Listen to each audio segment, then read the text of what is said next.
Muted. Hey, how are you? Sorry, you caught me just a little bit unaware. I don't know how that happened though, because there's this whole introduction that you've been watching that has been on this end, and you would think that I would know by now. We're trying to get a Duffy cam up. You would think that I would know by now how long the introduction is and what it looks like and when it's time and all of those things. Anyway, happy New Year and hope your holidays were just filled with joy and family and all kinds of wonderful things. So, we're going to check in with everybody. So, we have you can see her in two places, my producer and organizational manager, Cindy, and you can see Duffy in the huddled up against my filing cabinet, and you can see Blue in the Blue cam. And Blue is again, as usual, he's thinking really, really, really, really hard about this. And Duffy is just doing as Duffy does. He does what he wants, that kind of thing. So, today I wanted to talk about planners. I'm hearing an echo of myself. I wanted to talk about planners because this is a new year and we're all looking at things and tools that will help us figure out how to manage our time better and how to be more productive. And I want to just take a second and mention something about productivity. I have struggled with perfectionism, as some of you may know, certainly those of you that follow my YouTube channel and follow the Monday Musings. I have struggled with perfectionism and I am a recovering perfectionist, I like to say.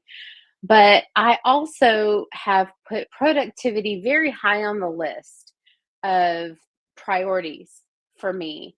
I want to be uber productive. I want to be very efficient. And I think that there's definitely a place for that. But I think for me, I am learning that it is not necessarily the highest priority. And the only priority is really the struggle that I've had is not only is it my top priority as I go about my day, it is the only priority in some cases. And so I'm learning that there is definitely a place for rest and there is a place for enjoying your hobbies. We have mentioned before Dr. Sandra Dalton Smith's book, Sacred Rest, and she talks about the different types of rest. And so I think I am pretty decent at getting physical rest overnight, but I'm not always the best at getting creative rest, emotional rest, mental rest, all of those things. And so there's definitely a place in our day and a place in our lives to just be still, right? To be still and know that God is in control, to know that we can trust Him with what He's doing and that His plan and His will is coming to fruition through us, in us, around us, all of those things. So, enough of my little mini sermon. I hope that was good for you. But I wanted to mention some of the planners that I'm using this year. I went out and over the last couple years, I've tried several different planners. I've tried a plum paper planner. I've tried Erin Condren planners. I've tried Commit 30, and there are a passionate penny pincher planner, the ultimate planner that she has, which is just fantastic. But at any rate, there are aspects of each of these planners that I love, and then things in the planner that I may not use, and then things that I needed that weren't in there. And so I have narrowed down the planners that I'm using this year, and I have never wanted to be a multi planner person. Never. I've always said that's not me. I'm not going to go there. And yet here I am. So be careful about your ultimatums and your standards and the place where you plant your flag because you may end up moving that flag. But one of the first things that I wanted to point out to you is cultivate what matters. They do this goal setting planner. They actually have planners as well, but they're I can't remember what they call this. Power sheets. It's called power sheets. And so it walks through like your values and what matters the most to you in different areas of your life and helps you come up with goals based on those things so that your goals are have a foundation more than just, man, this sounds good to me. Because if your goals don't matter to you, then they won't last much past January 1st, or I should say past January 2nd, because everything matters to us on January 1st. So I utilize that planner to come up with my main goals for the year. They have a spot for you to do 8 goals for the year that you work on throughout the year. And I've come up with 6. But I also felt like I needed a planner for my for planning the Monday musing topics, for planning my YouTube videos, for notating when newsletters need to go out, for planning social media postings and stuff like that. So this is the Get Organized HQ planner. And I like about it that it's kind of I'm going to show you February because I'm not going to show you the stuff I've written in.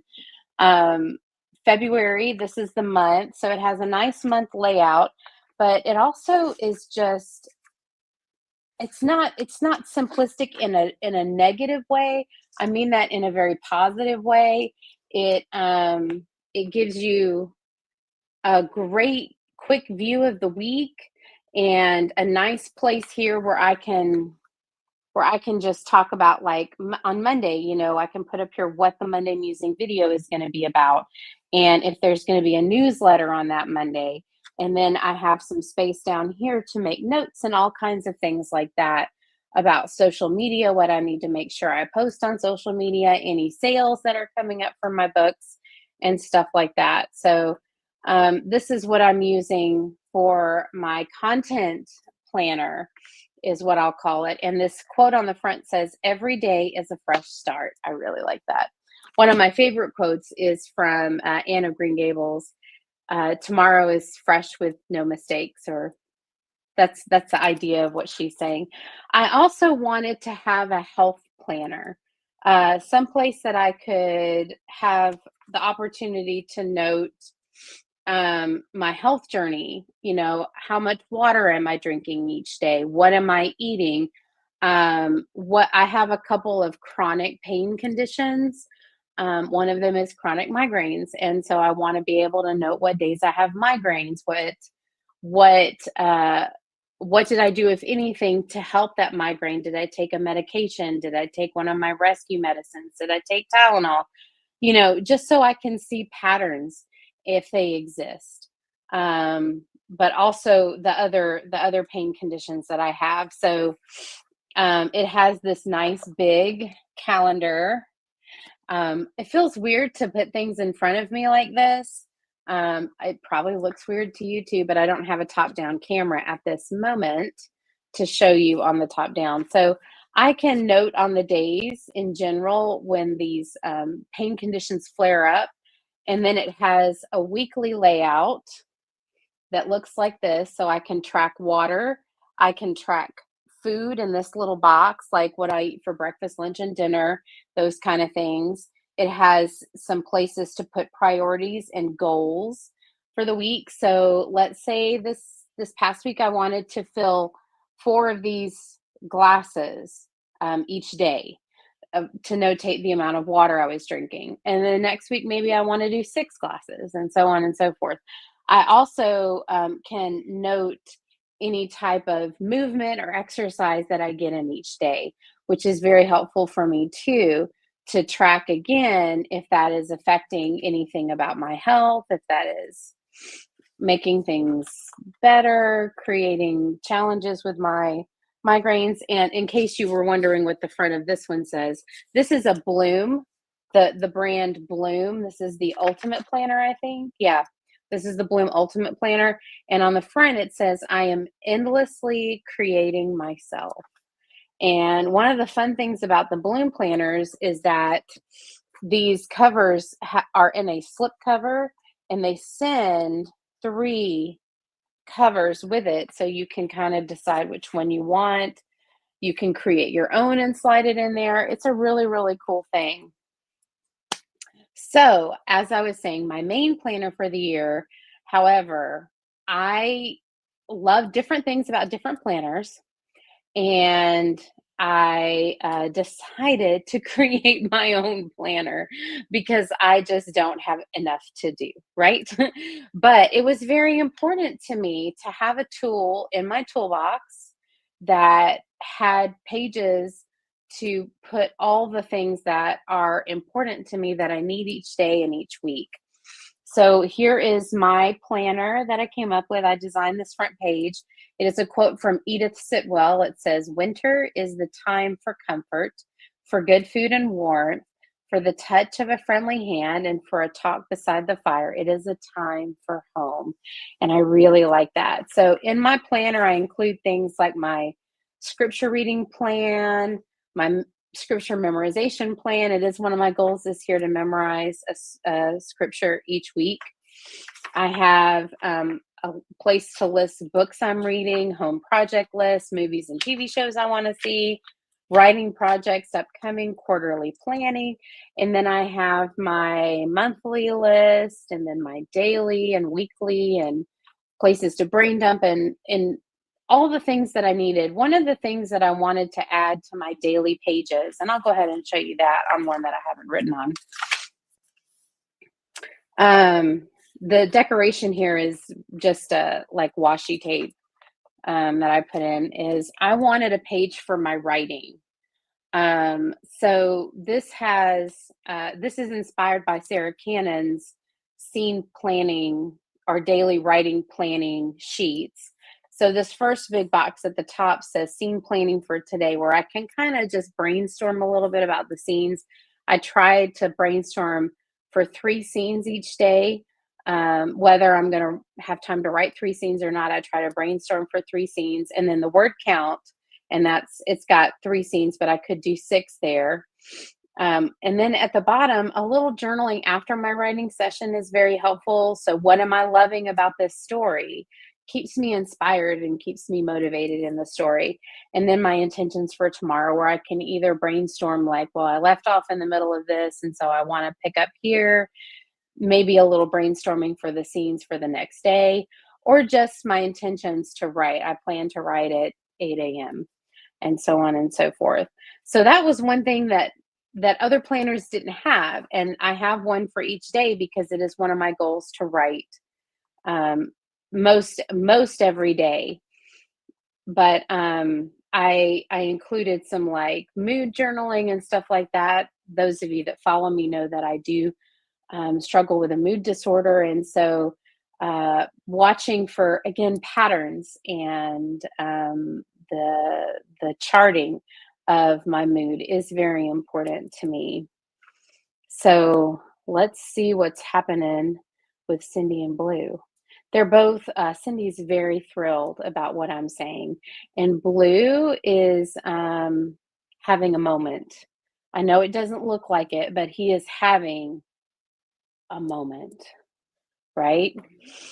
But one of the things I want to add to Monday Musings that I decided at the last minute was to share maybe what I'm reading this week. I actually finished a couple of books this week. I finished reading The Lazy Genius Way, which is fantastic. Kendra Adachi is the author of that book, and it really spoke to the recovering perfectionist in me, the uber productivity person in me. It was just so well written. I also finished Tamara Lee's Perilous.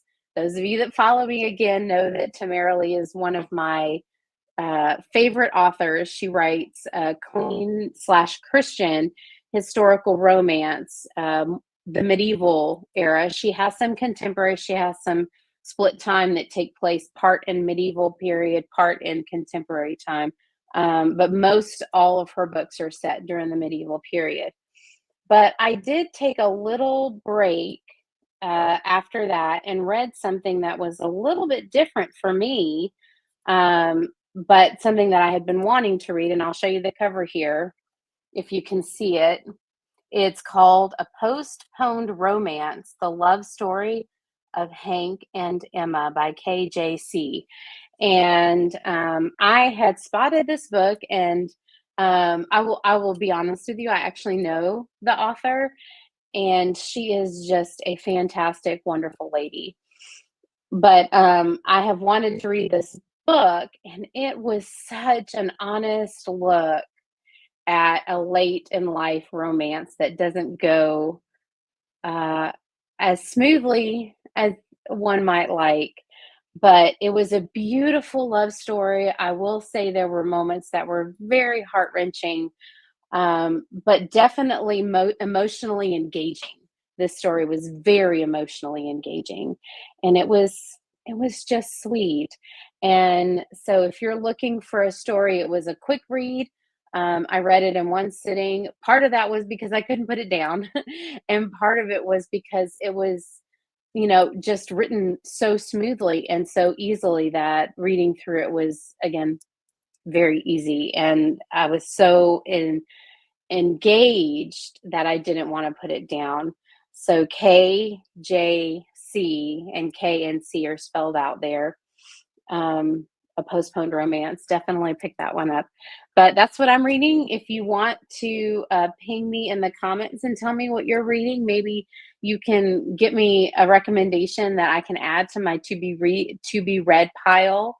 Those of you that get my newsletter know that in my newsletter I have a to be read pile list of all the books that are, well, not all the books that are in the stack, but the next several books that I'm planning on reading. Up next, I'll be reading Mandy Burma's Here With Me. I am partway into the story, and I am loving how deep the point of view is for the character, where I really feel like I'm in the character's skin, and I love that. So that is it for me. Blue has taken a sabbatical from reading. He's not really working on anything right now. He is, other than his nap. He is saying that his naps have become a high priority for him. Physical rest, emotional rest, mental rest, sensory rest, and all the things are accomplished with his napping. So that's Blue. That's me. And we'll check in with Cindy real quick. Cindy, you have anything to add? Are you reading anything fun right now? I'm reading Unplugged by Hannah Brechner, and that is really good. I'm also reading The Lazy Genius, which I highly, highly recommend. And I'm also just started, I don't remember who wrote it, but it's called Gentle and Lowly, and it's looking at the 23rd Psalm. So, yeah. Excellent. Thank you so much. And so, with those recommendations, I highly, highly recommend that Gentle and Lowly as well. I've read it. It's just, it it really helps the way we view Christ and who he is in our life and who he is, which is kind of the point, right? So I will bid you adieu, and I hope to see you next Monday.